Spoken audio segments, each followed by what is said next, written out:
This is going to be a little different version of Ask Steadfast. I'm asking the questions this time. No questions coming in from outside because something awesome happened.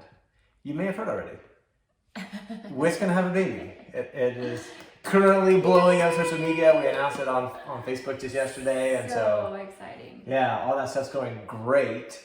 But this is what the world doesn't know. Here's the story within the story behind the story is that for the last 2 weeks, we've been adventuring in California. The first week, we went on a 60-mile backpacking trip with my dad, Gary, with Jason, Renee, and Whit and I. And so we had the 5 of us on this trip. And as we're going along, Whit is like, my body doesn't feel right. You know, things feel weird. All of a sudden she's like, I'm having waves of anxiety. I'm having waves of nausea. And we're like, oh, well, maybe it's because we're doing a hard trip. Maybe it's because of the elevation. And then it got really crazy when sometimes Jason could keep up with her. And we're like, oh man, something weird is definitely going on. No. But when we got home, what we discovered was that Whit's pregnant.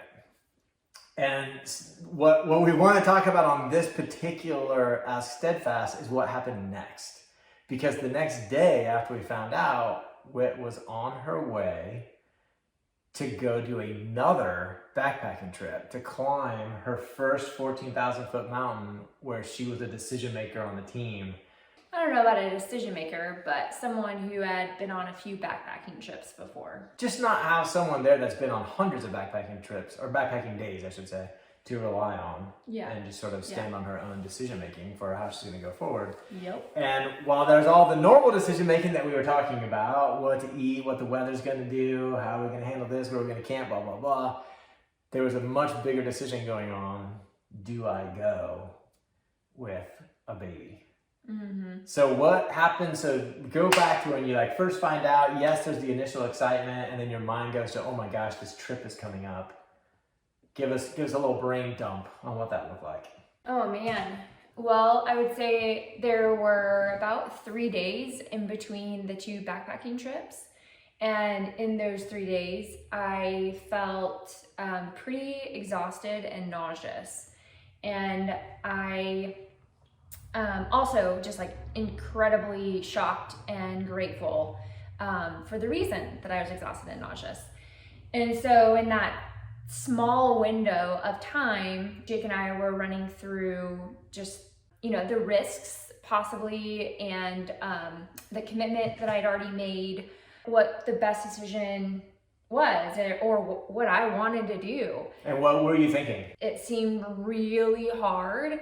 Coming out of the last backpacking trip, I was easily really tired just going up. I mean, we would go 1,000 feet in elevation, and I felt like we had done double that amount. It just seemed like, yes, what we were doing was very hard, and it felt like it was way harder than what I had been used to in the past. Definitely, is this gonna hurt the baby? Is this gonna jeopardize, first trimester going well? Is the baby gonna have less oxygen? Yeah, and then am I just gonna be able to keep up with the other women, knowing that the pregnancy definitely makes it harder, so I don't wanna be the one that's holding us back or making us go slower, just being kind of dead weight, so to speak. And then on the other side, there's thoughts like, I want to do this. I've been looking forward to this and training for this, and I want to go do it. There are thoughts like, well, this is the kind of mom I want to be, is this adventurous mom that goes and does stuff, even with the baby. I mean, even when the baby's born, we're going to still do stuff like this, right? So sort of setting that tone. And then the one I was kind of holding on to that I don't know if it made its way into Whit's at all, this thought, but I was kind of pumped that our baby was going to climb a 14,000-foot mountain already. It was going to come out with one under its belt already. It was pretty cool. I think I was probably 15 before I climbed a 14,000-foot mountain. So you got these two sides playing. What do you do in that tension where you don't know? Certainty was not available. We had to make a call. What did that look like? we always we always kind of live authentically to what we tell our clients, and when we tell our clients to make a decision, we say know your reasons why and love your reasons. And so I knew my reasons why, which were I committed to this. I want to have this accomplishment. I want to have the experience with these women, and I want to show up in my pregnancy this way. Did I love them? Yeah, I would say that I loved them, but the level of discomfort sometimes came a little bit higher than my love. And I would say so much so that the night before we were leaving, so we drove 3 hours away from Jake. From me. And we were staying at this cabin, his parents' cabin. We were gonna get up at 5 a.m. and head out. And when I went to bed, I called Jake and I was like, I think I made a horrible decision. I'm feeling so exhausted. Even having a conversation with these women feels like it's requiring so much out of me. I'm nauseous, and I don't know how I'm gonna be able to do this for 3 days. You know, Whit's like, what do you think, right? Share your thoughts. And so I just basically typed out a thought download of my own, right? And sent it over there. And where we ended at about 10 p.m. really was that in the morning, I was going to make the drive. The other girls were going to go on the trip. I was going to pick Whit up and bring her back. And so just trying to figure out logistically with what I was doing that day, how do I free up the 7 hours-ish for this trip back and forth. But we were like, yeah, I'll do it. I'll be there. You know, I'll just let you know exactly what time in the morning, and that's where we go. So I went to bed with that on my mind. And even his sister, who was there, she's had 3 kids. She was talking me out of going. She's like, you need to not go. You need to have Jake come pick you up. Your first trimester is really brutal. Adding a backpacking trip and going to 14,000 feet is just not going to be helpful. And it actually helped having her say that, because it gave me permission to get out of this commitment, which just allowed me to then say, no, this is actually what I am choosing on purpose. It's probably my favorite part of the whole story. It's one of the big benefits for you is to see how that worked. That initially she was planning to go, decided to go, but feeling dread and anxiety and stress, all because it was obligated. It was causing that negative experience. What she ultimately did was the exact same thing. So many people are like, no, it's the decision to go that is causing the anxiety, the dread, all those things. But it's not. It's the source of the decision to go. It's going from obligation. And so we knew it wasn't absolutely insane from a health standpoint. We talked to OBGYNs, we talked to nurses, and best of all, we talked to nurses who do this sort of thing. Adventure nurses, right? Who have been pregnant. And we asked these women, would you go? And they all across the board said yes. And so we felt confident in our ability to make this call and go forward, but it was from obligation at first. And then with this moment of like, hey, don't go, all of a sudden now to try on this thought of like, oh, I'm not obligated. And then it led Whit to the same exact decision, but no longer from obligation, from empowerment. I didn't know what the next 3 days were going to be like, and if they were going to be a repeat of that day. I was like, oh man, I'm gonna feel so bad for these other women, and it's just gonna be miserable. But I knew that was a risk. I no longer felt obligated. And so I chose, and I liked my decision, knowing that if it were all the worst case scenarios, it would still be okay. You actually did make, I know of at least one accommodation for the fact that you may need to turn around and go back. You Google how high to go with a pregnancy, it does not say 14,000 feet. It says 12,000. I'll tell you that. And so what did that look like? How did you guys strategize what that was going to be like? Well, the day that we summited Mt Langley, we knew the biggest obstacle was going to be me remembering how to get back down to camp. So, especially actually because we were taking a different route So anyway, all that to say is that we just kept pausing at mile markers, and then I would take a picture and just knowing like, okay, this might be something that I'm turning around early and I'm going to be looking for. So really make sure that I'm paying attention. But in full transparency, the whole time I was praying and trusting God and telling him that he has my protection and that he is going to give me the strength. It's his peace. And that prayer consistently really did give me the confidence to keep taking the next step. Yeah, and on a total side note, I had to apologize to the women that I was with for some random mood swings and getting angry at things that were in hindsight, were pretty minimal. Not necessarily like butting heads, but definitely needing to apologize on behalf of being pregnant.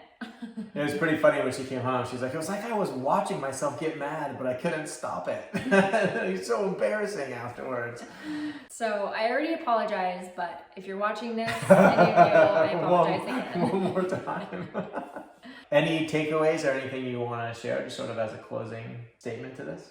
Yeah, it was the hardest backpacking trip, mentally and physically. I am really grateful that I did it though. It was really bonding for me and the baby that I'm carrying, and I'm gonna get emotional. Just to be able to know that I'm being a good role model, that I'm gonna be able to say like I did a hard thing and summited a mountain when I was really, really scared because I didn't want to hurt you, but I chose to be brave and live life adventurously. And I definitely got very emotional on the top of the mountain, just being so grateful to God for this gift that I'm carrying and knowing our journey and adventure that we've been on to get to this blessing, to receive this blessing, and to still just show up really courageously. I was very grateful. The Lord definitely gave me strength. You gave me confidence in myself, more belief in myself. But at the end of the day, I'm really glad that I have that as a memory and as a part of who I choose to be, even when it's really challenging and feels risky and irresponsible. Whit sent me a picture from the summit. She got some cell reception, and she sent me a picture, a selfie. And I still look at it on my phone. She's got a face that you can't fake, of that, what she's describing right now, the tears in her eyes and the kind of half smile, half terror, whatever it is on her face. It's this reminder. I just keep looking at it because I think that's the point of life, is to feel. I don't know that I could name what she's feeling, but I know that when I look at it, I feel so proud of her. And I know that face doesn't come from playing it safe. And it doesn't come from turning back when it gets difficult. And a lot of times when you're taking the risky, scary decision that doesn't feel so good and is hard, you're like, why? And when I see that face, I'm like, that's why, because that's what we're here to feel. And from the time that we left the cabin to the time that we arrived at the cabin, I had lots of mind chatter that it was not the right idea. I had lots of doubt that I could do it, that I was strong enough. I had lots of insecurity about being pregnant with these other women who weren't, and they wanted to have a good time, and I was feeling emotional, feeling really out of shape and easily winded. All of those things, it wasn't constant. It was pretty consistent. There were definitely times of relief packed in there. But I just share that in the sense that, on social media, you may just see glimpses of like, oh, wow, she's so strong. Oh, wow, she just easily can be adventurous or do hard things. And I want to share that whole from point A to point B was not easy at all. And that I just took one step at a time literally thinking, okay, just take the next step. Okay, just take the next step. And before I knew it, the trip was over. Also giving myself a lot of grace, especially when I would snap at some of the women, because that's where I really felt the most, just self-inflicted discomfort. Like, oh man, I don't want to be that person.